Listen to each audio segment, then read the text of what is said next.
Hey, how you doing? Larry here again. Thanks for stopping by. It's always a pleasure to have you here.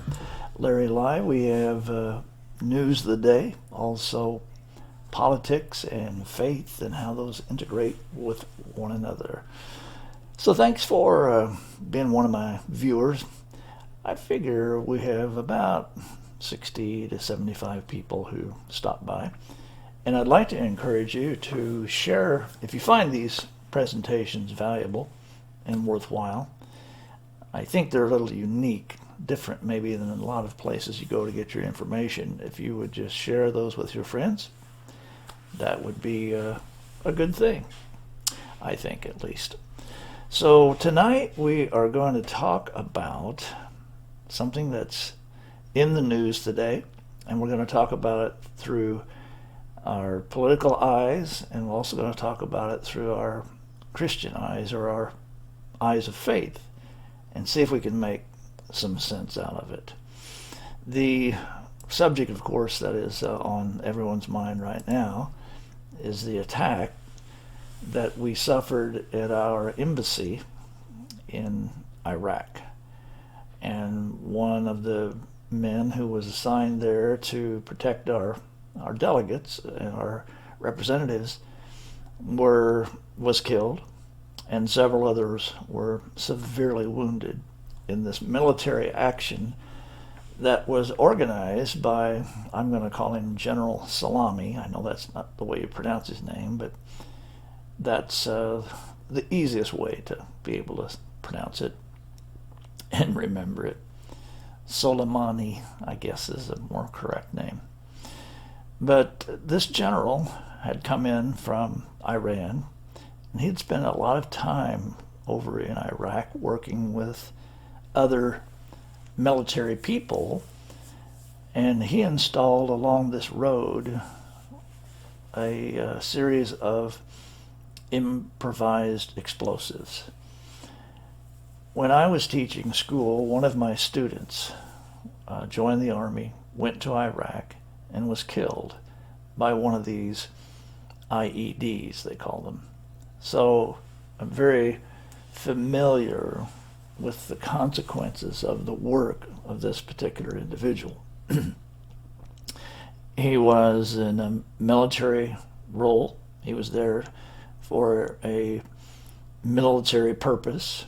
He was serving people in his interest, whatever their interest is. The interest basically is to bring death to America. That's the chant that you hear resplendent in the nation from whence he hails, that is Iran. Death to America, death to America. So that was his mission, and to attack our embassy. So that's why he was in Iraq. And let's bear that in mind as we move forward in our discussion. You would think, hearing some of the news reports, that that had been completely forgotten. So let's take a look at it, and I want to say a couple of things about killings. There are two types of killings, and it's a vital difference that you understand this. You probably won't hear this anywhere else, but there are two kinds of killings. One is the killing of retribution. That's born of hatred, born of jealousy, revenge, anger. It's a bad motivation for killing. But there is another type of killing that is preemptive, and that is actually a good killing, if you can imagine such a thing. Now we know that the Bible says in the Ten Commandments, "Thou shalt not kill," and that is a axiom that we as Christians and as people who have faith in God would choose in every case, I suppose. But the question arises, are there times when there are exceptions to that? There is a verse in the Bible that says you must work out your salvation with great respect and fear and trembling as you work through the complications and the difficulties that you may encounter in life as you integrate your faith with the real world around you. I've always been of a mind and of an opinion that our faith should be relevant to real life. It should not be so heavenly minded that it's no earthly good. It must interface with reality, with the real world. So let's see if we can find a scripture somewhere that will help us to understand this thing about killings, okay? In addition to what I've already told you. From the Gospel of Mark chapter 3, verse 1 through 6, we see, another time Jesus went into the synagogue, and a man with a shriveled hand was there. Some of them were looking for a reason to accuse Jesus, so they watched him closely to see if he would heal him on the Sabbath day. Now, those someones were religious Pharisees and authorities. They were looking to catch Jesus in some slip-up so that they could attack him, accuse him. That sounds very familiar to me. So they watched him closely to see if they could find anything that they could find to accuse Jesus. And Jesus said to the man with the shriveled hand, "Stand up in front of everyone." And Jesus asked them, "Which is lawful on the Sabbath day, to do good or to do evil? To save life," notice, save life, "or to kill?" But they remained silent. Apparently they had no opinion whether it was good to save life or kill life, because their consciences were seared. They couldn't answer the simplest question. This is the problem with evil people.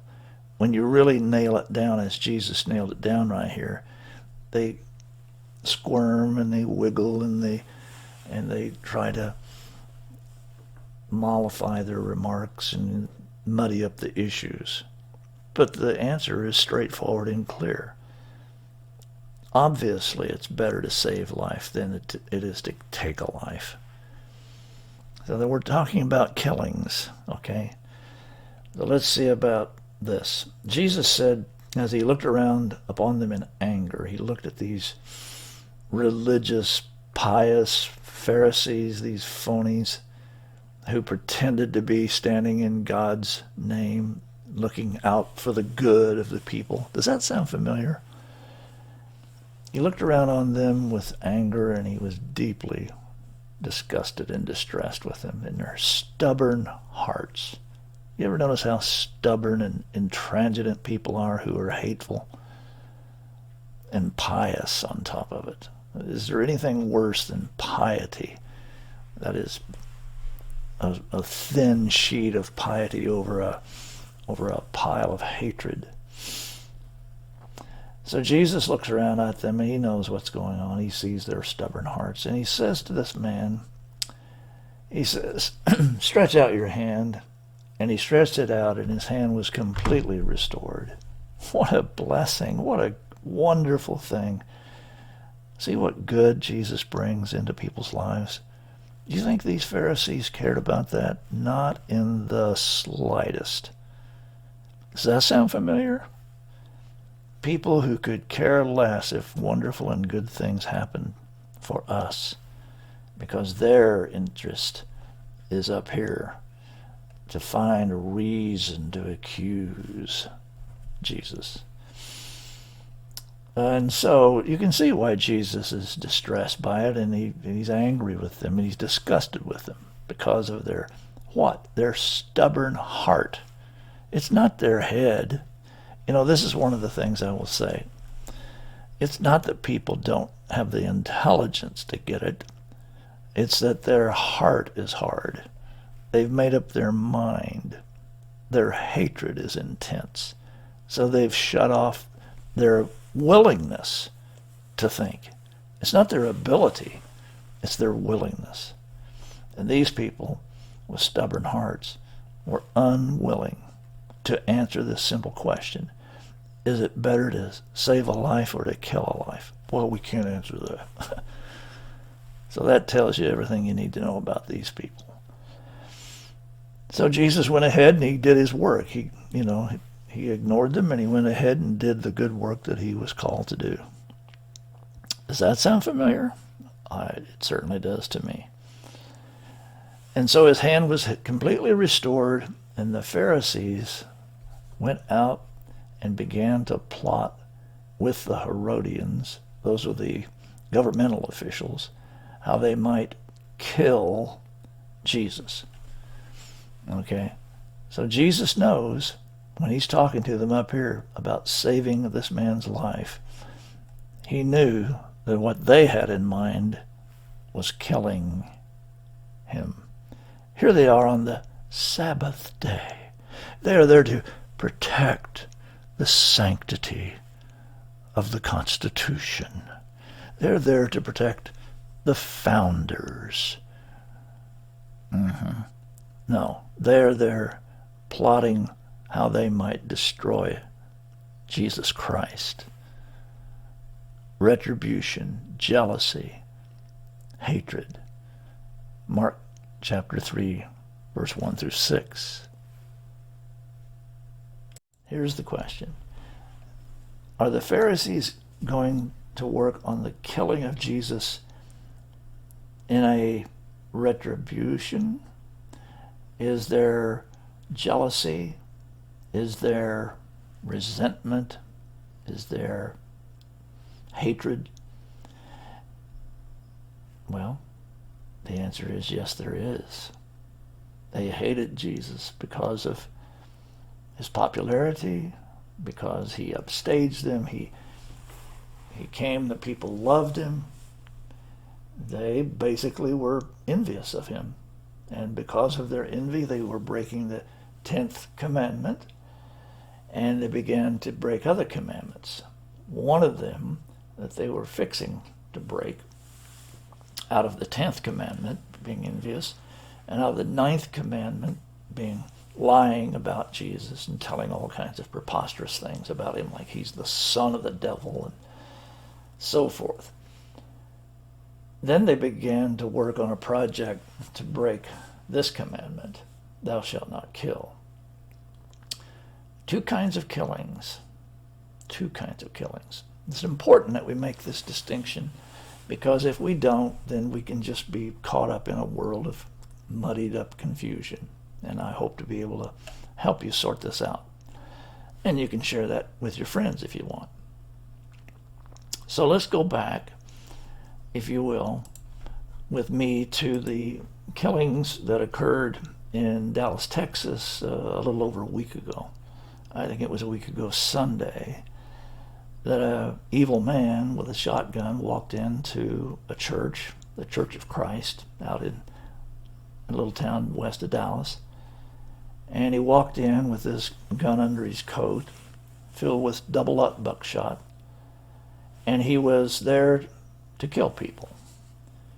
Now, was he there because he hated these people? He didn't even know these people. Was he there because he hated God? Was he there because he hated the church? Was he there because there was somebody in that church that he wanted to kill? Well, we don't know the answers to all of that, but certainly he wasn't there to save anybody's life. This is the question Jesus asked them when they met on the Sabbath day. In a sense, it's parallel in the sense that the people here that I'm talking about now met on Sunday, met in worship. As a matter of fact, they had just completed communion, or were in the act of passing communion, when this fellow stood up with his gun and he opened fire and killed two men there on the aisle of the church. Now, was he there to kill in order to preserve life? Of course not. He was there to kill as many people as he could kill. And we don't know his motivation, but we know his motivation was certainly not to protect anybody. His motivation was certainly not to preserve life. Jesus says that on the Sabbath day, it is our focus and responsibility to do what? To save life. Let's look at that again.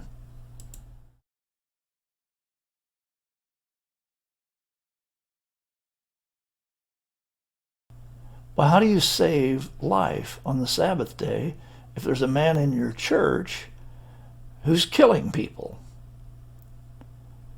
Well, the answer is there must be another killing. And this is the killing that has a completely different motivation. This is a preemptive killing.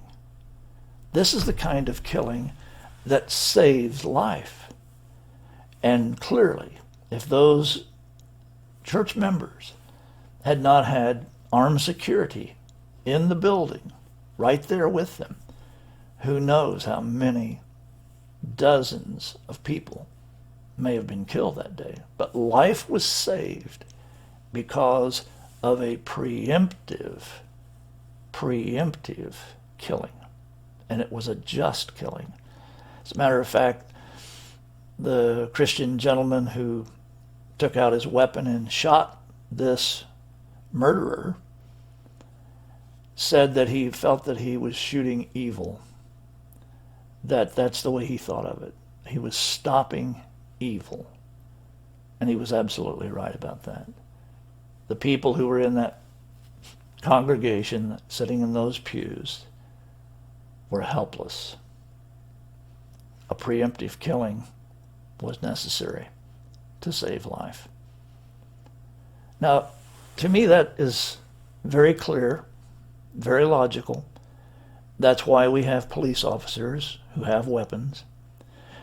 And some people say, well, only the police should have weapons because the police are the ones who are qualified and so forth, and average citizens shouldn't have weapons. Average citizens should not be able to protect themselves. As a matter of fact, I believe it was de Blasio who recently made a statement to that effect after this shooting had occurred, and these people's lives were saved by these armed security people, members of the church. So I'm wondering if Mr. de Blasio were sitting in the pews that day, if he would have had the same opinion. I would think that he would be in favor of preemptive killing, especially if the man turned the shotgun toward him. I think I make my point. Now, let's take this out of that local setting and take it into the current news stories. The general who went into Iraq, who attacked our embassy, who killed people there, United States territorial, sovereign territory, did so in order to destroy human beings. And the chant in his home country is death, death, death to America. Are we in agreement? I think that's pretty clear. It's inarguable. This man was there on a mission to murder people. That was his purpose. He wasn't a good man.